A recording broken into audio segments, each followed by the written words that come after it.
Jack was just about to eat his dessert when he saw police cars outside the restaurant. He looked around and saw only an old couple and two kids sitting at the bar. That's when he knew the police were there for him. He quickly placed some money on the table for his meal and put his hands flat on the table. Just then, two officers rushed in. Jack could have fought them, he was more than capable, but he stayed calm. He had just arrived in this small town and didn't want to cause any trouble yet. The police took Jack to the station. Officer Anna tried to question him, but Jack didn't say a word. He quietly studied the station layout instead.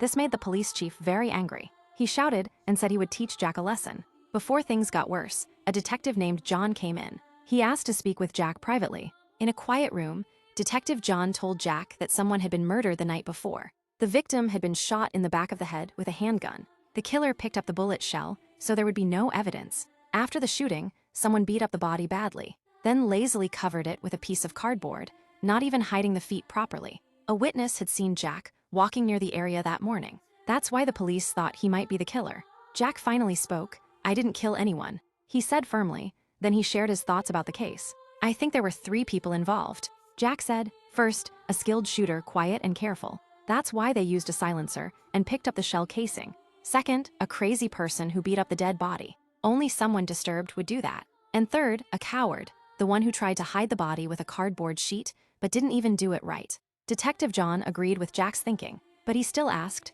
"Why were you near the crime scene?" Jack answered, "I'm just a tourist. I got off the bus nearby to visit the grave of a blind singer I admire who died here." But when the police searched Jack earlier, all he had were a toothbrush, a medal, and $200.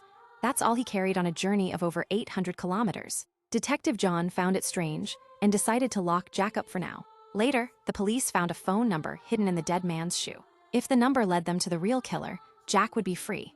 Title: Reacher.